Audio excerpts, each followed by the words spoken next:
ونضع الموازين القسط ليوم القيامة فلا تظلم نفس شيئا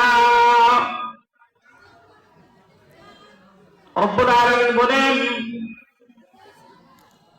কিয়ামতের ময়দানে কিয়ামতের দিন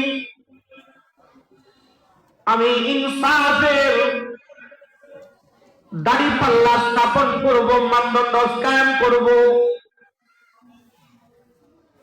ফালা তুযলামু নাফসুন শাইআ রব্বুল আলামিন বলেন কারো প্রতি কোনো জুলুম করা হবে না।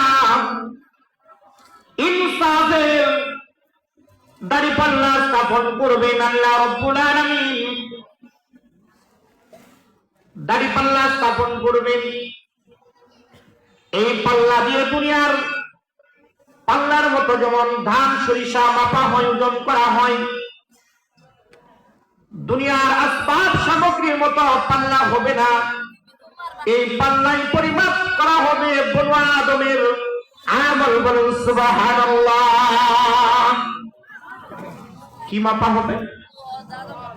পরিমাপ করা হবে বনু আদমের সকল আমল, সকল কৌল।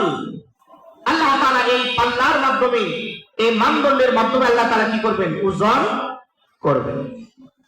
আয়াতের অর্থটা আপনারা বুঝছেন। আল্লাহ তাআলা কি করবেন? এরকম দাড়ি পাল্লা স্থাপন করবেন হাসরের ময়দানে।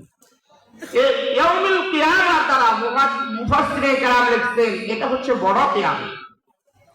মানুষ যখন মারা যায় তখন থেকেই তার কিয়ামত শুরু।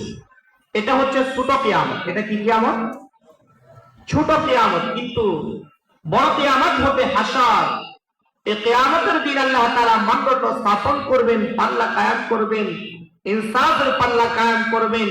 এইখানে বান্দা বান্দির বনু আদমের আল্লাহ তাআলা আমলের এবং নেকি বদি উভয় কি করবেন? ওজন করবেন। আল্লাহ বলছেন সেদিন আমি কারো প্রতি কি করব না? জুলুম করব না। ইমাম বুখারী রাহমাতুল্লাহ আলাইহি এই সূরাতুল আম্বিয়ার ৪৭ নম্বর আয়াতে কারিমাটি কেন্দ্র করে একটা অধ্যায় স্থাপন করেছেন, একটা বাব কায়েম করেছেন। ৩০০০-এর ঊর্ধ্বে বুখারী শরীফের ভিতরে অধ্যায় আছে, বাব আছে। কিন্তু ইমাম বুখারী রাহমাতুল্লাহ আলাইহি